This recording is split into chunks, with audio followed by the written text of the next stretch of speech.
Deixa eu ver como é que eu começo. Aí.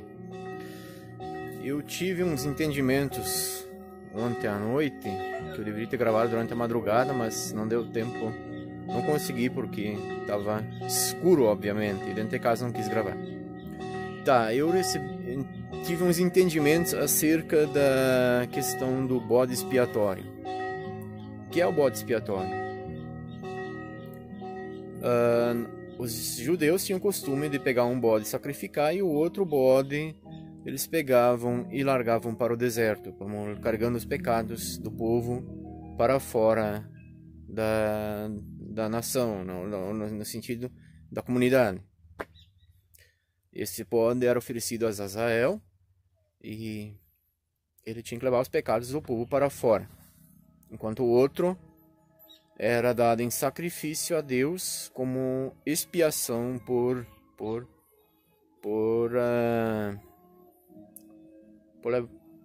justificar o povo. Só que acontece que no tempo de Jesus também teve mais ou menos isso. O bode expiatório, aquele que deveria levar a culpa, mas que simplesmente lavou as mãos, era mais ou menos o que foi Pilatos. Pilatos simplesmente tinha autoridade em suas mãos, tinha um destino, como ele mesmo disse: não sabes que eu tenho o poder para te soltar, te libertar, como para te dar liberdade. Jesus cita que esse poder vinha do Pai. Então era um plano do Pai que uma parte fosse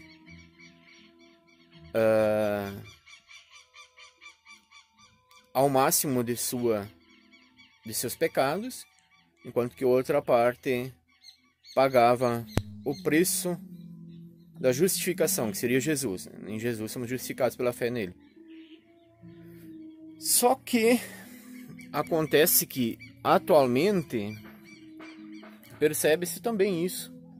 Há bodes expiatórios, pessoas que estão no YouTube, por exemplo, fazendo toda uma declaração de confessamento dos pecados, né? Estão trazendo os pecados dos poderosos à tona, e nesse sentido estão, vamos dizer assim, levando a culpa para fora.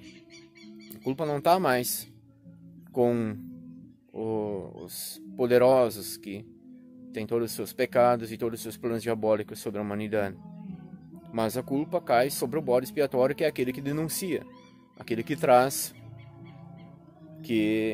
à tona esses pecados. Só que no tempo de Jesus, Pilatos lavou as mãos. É meio complicado entender isso, é um discernimento bem profundo. Não posso facilitar demais também, não quero deixar tudo bem 100% claro. Quero que você investigue também por sua conta. Não especulando, né? Mas assimilando, que é o correto, né? Temos que entender que a racionalização é um papel do diabo, né? Ele racionaliza, ele reage, ele não tem, vamos dizer assim, possibilidade, ele não tem como é que eu posso dizer, liberdade. Ele está sob algemas espirituais, e nesse sentido ele está o tempo todo sob reação. Por isso que o diabo é previsível e o cristão ligado em Deus é imprevisível, é espontâneo. Tanto é que é Deus quem dá a palavra para ele, e nesse sentido o cristão se expõe para uma edificação do plano de Deus. No caso, a vontade de Deus. Só que o bode expiatório é aquele que faz a vontade do povo. Ele é o representante do povo. Ele representa os pecados do povo. Ele representa as necessidades do povo. Podemos entender assim que os poderosos, entre aspas, da democracia fazem esse papel de representar o povo e representar os pecados do povo, as necessidades do povo. Só que, em parte, Pilatos devemos saber que lavou as mãos e jogou a culpa sobre o povo. Ele não deu a absolvição como ele deveria fazer, ele deveria tomar a culpa sobre si. Ele lavou as mãos, simplesmente caiu fora. Assim também é o bode expiatório dos dias atuais. Muita gente que está agora fazendo papel de profeta, denunciando, na verdade está servindo como um falso Cristo, um médium que está trazendo a vontade do povo à tona, a vontade de outras entidades à tona, e não propriamente a vontade de Deus, a vontade profética. Há um discernimento nisso também. E nessa questão, entende-se que tudo que está sendo declarado agora, ela vai culminar numa vergonha. Ou para quem está fazendo essas denúncias, ou para quem tem esses planos diabólicos e serão frustrados. Porque profeticamente entende-se que tudo está sendo renovado, né? Como está lá em Apocalipse, Jesus diz: eis que faço novas todas essas coisas. Também, acho que é Pedro, João que diz também, como é que é ainda? Que Jesus se manifestou para desfazer as obras do diabo. Entende-se assim que há planos que estão sendo desfeitos justamente por serem confessados, por serem divulgados. E esse é o papel do bode expiatório. Trazer à tona esses pecados todos para depois ter novamente uma graça, uma superabundação da graça e tudo isso, né? Então entende-se que dias de glória podem vir aí. Dias de glória. A ladainhas da perdição está fora da perspectiva de quem é uma pessoa de fé. Entendemos que o diabo veio para matar, roubar e destruir, e aqueles que querem destruir o mundo, aqueles que querem, vamos dizer assim, acabar com a esperança do futuro das gerações vindouras, né? Porque temos crianças pequenas, tem bebês, e essas pessoas precisam ter uma perspectiva de vida. Se elas não têm perspectiva de vida, é porque acabou o amor e os pais estão destruindo seus próprios filhos, ao invés de estar edificando uma vida, uma bênção para essas crianças. Então, assim, quem está na ladainha da perdição o tempo todo achando que Jesus tem que voltar, tá? Como diz Amós lá, o dia do Senhor é dia de trevas e não de luz, porque quereis este dia do Senhor, né? Então, é tudo uma questão assim que o pessoal está meio desesperado, só que não está compreendendo a consistência do negócio. Tanto é que tenta relativizar ainda mais para complicar mais ainda a situação e dar mais oportunidade ainda para os malignos, né? Então, isso é uma questão assim bem clara que se percebe nos dias atuais. E assim se faz presente na vida de muita gente. Bom, o que eu queria colocar ainda é essa questão da mediunidade. A mediunidade praticamente é um falso Cristo, né? Ele representa uma vontade demoníaca, uma vontade do povo, e se tem como um robô, né, uma pessoa que serve de portal para um monte de manifestação espiritual, né? Sempre lembrando que a espiritualidade de olhos negros é uma grande trevas, né? Como disse Jesus, né? Se teus olhos forem bons, tu verás a vida, né? Terás a vida em abundância e tudo isso. E então, olhos bons tendem a ter uma perspectiva boa, uma esperança boa, uma idealização boa, uma atitude boa. E então essas pessoas que têm essa perspectiva de destruição estão com olhos enegrados, né? Então estão com trevas sobre o corpo. Então, e o corpo, a gente deve lembrar que é o templo do Espírito Santo, mas o corpo também é uma medida, um portal, como disse Paulo, né? Seremos julgados por aquilo que fizemos por meio do corpo. Tanto é que os pecados de prostituição denigrem o corpo, né? Acabam com o templo do Espírito Santo, né? Os pecados prostituídos, pornografia, adultério, fornicação, isso tudo destrói o corpo, e destruindo o corpo acaba com a presença de espiritualidade, né? Um corpo fraco tende a ter um espírito estagnado. Um corpo debilitado tem um espírito estagnado que não produz nada, que não cria nada no reino de Deus.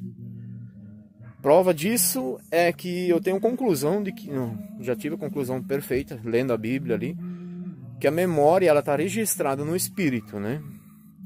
Então um espírito forte tem uma memória boa, tem um corpo de uma memória boa. Às vezes o corpo é debilitado em razão de pecados e a memória fica fraca. Aí tem que tomar alguma coisa para fortalecer o corpo de novo, como fósforo, né? Pegar uma caixinha de fósforo todo dia, pegar uma cabecinha num palito, comer isso já ajuda para a memória, né? Para restabelecer a memória. Só que, se o espírito for fraco, essa memória não virá. Então, o corpo é um portal do espírito, né? Do espiritual. Ele transcende a capacidade de atividade, né? É por meio do corpo que fazemos tudo, né? Por meio do corpo que podemos pensar nisso, pensar naquilo, ter compreensão espiritual e atitude espiritual por meio do corpo. O corpo transcende, recebe e manda. Assim como o médium também recebe e revela. Só que o médium, em parte, ele é um espírito bloqueado. Ele recebe outro espírito, então a consciência dele não está sendo de autodomínio, né? A consciência do médium não é de autodomínio, mas ele é dominado.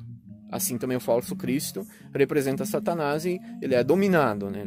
O bode expiatório também, ele é dominado. Ele recebe a revelação, compreensão, mas não é por ele que ele faz essa denúncia, não é pelo Espírito Santo que ele faz essa denúncia, é pela vontade do povo, pela vontade das espiritualidades, pela vontade da onda, da moda e tudo isso. Então ele não deflagra uma responsabilidade sobre aquilo que ele diz, aquilo que ele anuncia. Já quem é espiritual já tem uma conotação mais lógica, né? Tem uma organização mais lógica. Também queria falar ainda da memória. Não adianta você tomar remédio para a memória se você não fortalecer teu espírito. O espírito é fortalecido através de oração, de canto e leitura bíblica, né? Tendo contato com Deus, né? A comunhão com Deus. Assim nós fortalecemos nosso espírito. Tomamos um com o Espírito de Deus e Deus nos dá toda a direção, dá toda a condução, dá toda a orientação, como também nos controla em momentos que há necessidade da nossa submissão a Ele para que Ele possa agir através de nós, né? Então, há momentos que a gente age, há momentos que Deus age. Então, isso é tudo uma coisa intercalada. Já o médium não é Deus agindo, entende? Então, isso é uma coisa que eu queria deixar bem claro. A questão do médium é um falso Cristo. E o bode expiatório é uma síntese de médium. Ele é um começo de médium. O bode expiatório ele mediuna certa parte a intenção de outras coisas. Assim como também o lobo, que é aquele que está por trás do bode expiatório, né? Que no caso é o pecador, o lobo, o dominador, aquele que quer se livrar da culpa e se oprime mentalmente, oprime espiritualmente esse ser para que ele chegue ao ponto de se declarar. Entende-se assim que toda vez que há uma divulgação muito grande de tramas malignas, há uma perspectiva de bênção vindo aí. O problema é, essa bênção vem na vontade de Deus ou é meramente uma manipulação de espertos querendo simplesmente se livrar da culpa e jogar essa culpa sobre alguém, né? Lá com os judeus, na época de Jesus, não falhou, né? Não funcionou, né? Ele falhou a ideia deles. Eles queriam se livrar da culpa de Jesus. E tanto é que falaram para Pilatos, né, que Pilatos lavou as mãos e o povo disse: sobre nós recai o seu sangue.